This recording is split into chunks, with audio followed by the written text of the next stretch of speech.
So welcome back to part 2 of the Discovery series and to the last day of the second part, day 10. Now, before we look ahead to what's coming up in part 3, I'd like you just to think back, to reflect on what you've learned over the last 9 days. And in particular, this idea of the emotions, the physical sensations being quite fleeting, even though it sometimes feels as though the same feeling keeps coming back.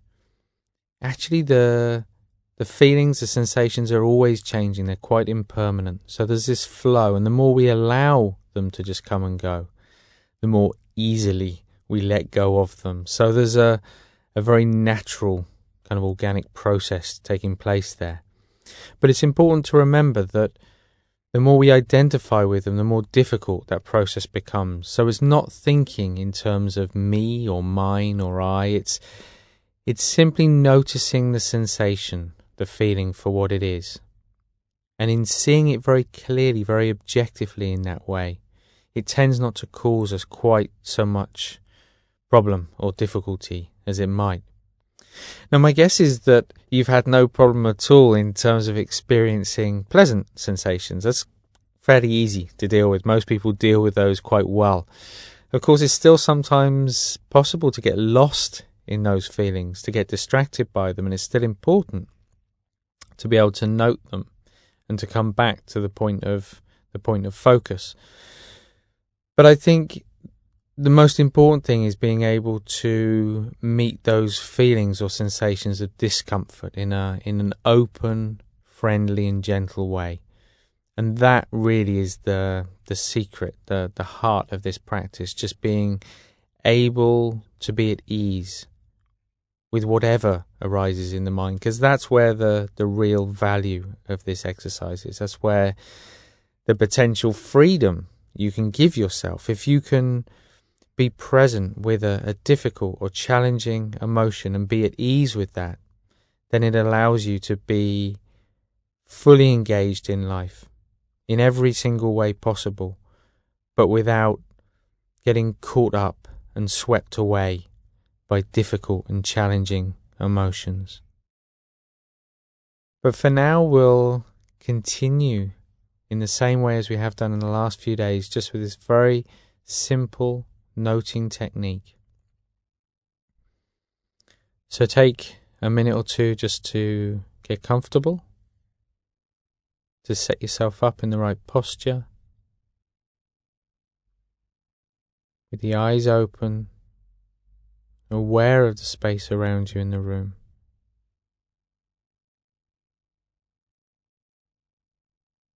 As you take a few nice big deep breaths in through the nose and out through the mouth, still breathing loudly enough so that if someone was sat next to you, they'd be able to hear you breathing.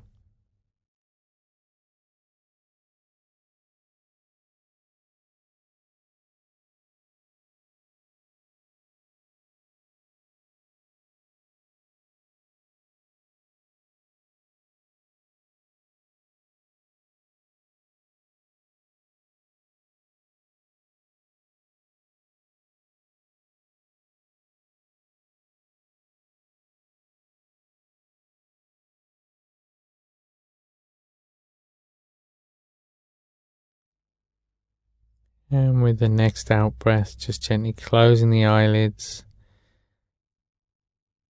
allowing the breath to return to its natural rhythm in and out through the nose.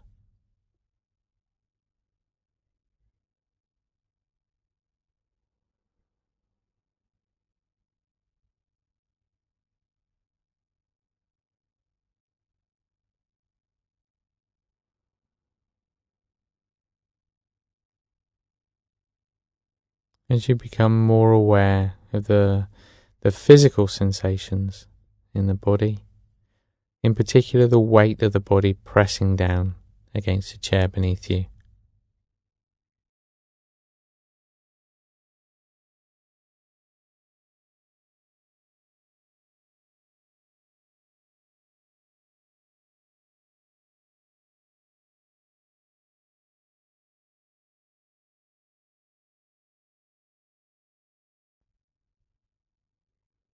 aware of any sounds, no matter how quiet or loud, no matter how close or far away, just allowing those sounds to come into your field of awareness.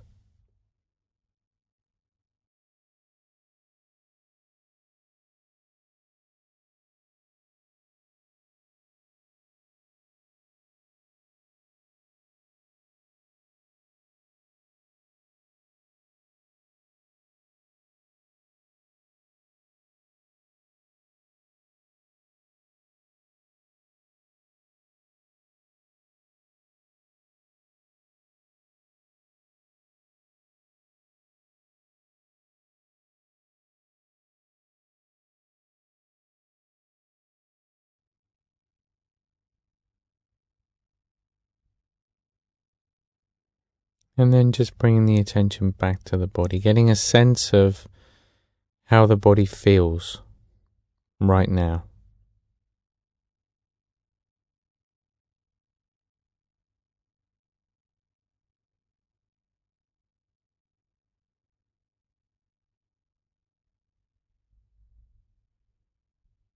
And just to help in that process, to get a bit more detail, just starting at the top of the head and just scanning down towards the toes.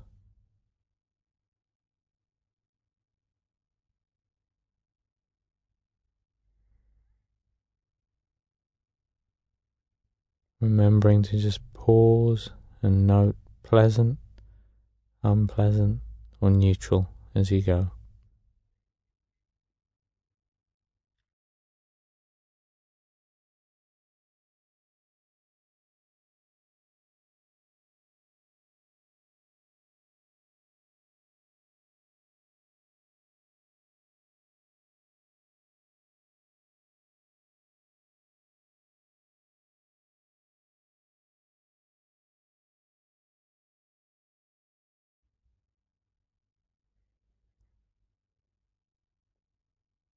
And at the same time, just starting to get a sense of what the underlying mood is. It might not always be so obvious, but even in looking for what it is, you might get a sense of the emotional quality of the mind today.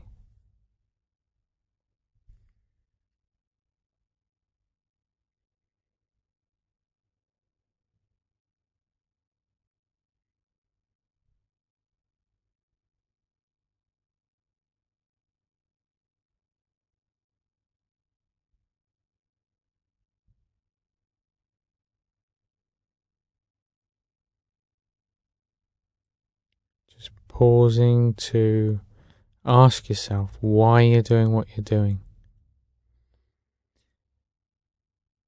Maybe even incorporating the idea of how this exercise can potentially benefit others as well into that motivation.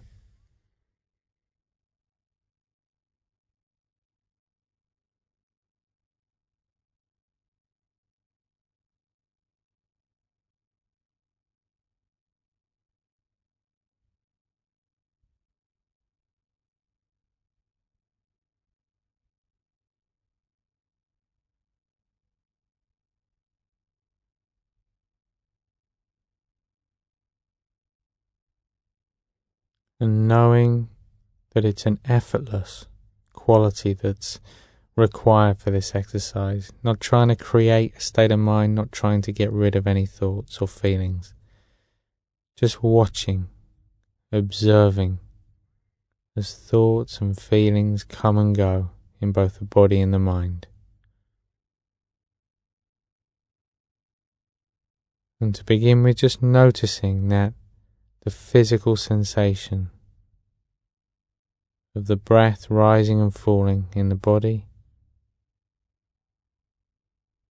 and the rhythm of that breath. After a minute or two of doing that, you can just slowly start to count the breaths, and then in your own time just continue in that way.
And now just letting go of any focus on the breath or of any distraction, and just allowing the mind to be completely free.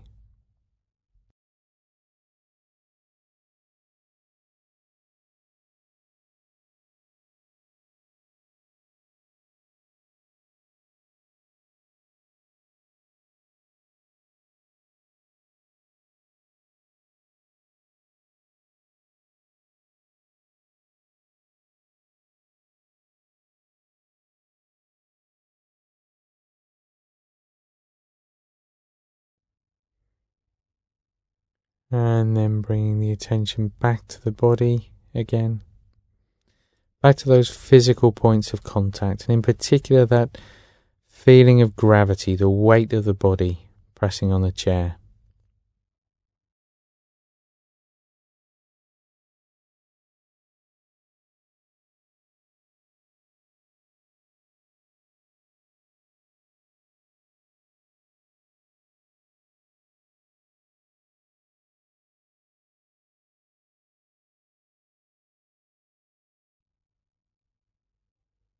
Starting to notice any sounds, smells, tastes. So just bringing the mind back into the physical senses, back into your immediate environment.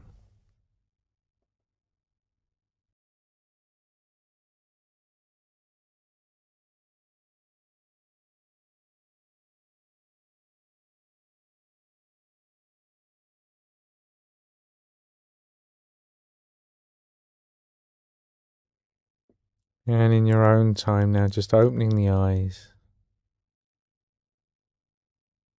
but just momentarily pausing, holding the posture, noticing how you're sat, whether it's comfortable or not, whether you need to make any adjustments next time you sit. Being clear about carrying that awareness with you throughout your day today, and seeing how far you can get after the meditation today, before the mind starts to drift, before you forget to be mindful. But for now, you can sit back in the chair, and congratulations for completing part 2. And I hope that over the last 10 days, you've had the opportunity to become a little more at ease with both physical sensations and emotions. Of course, it takes time, and we've still got 2 more parts of the Discovery series to go. And I think a lot of it is familiarity. It's in knowing and having seen it before. And when you see it day after day, then it starts to become a little less scary. In fact, you can even start to smile at the way in which the mind reacts to these different sensations or feelings. And in being able to smile comes a sense of ease. And that's the ease, the place of happy contentment or fulfillment, which I guess is such a big part of meditation.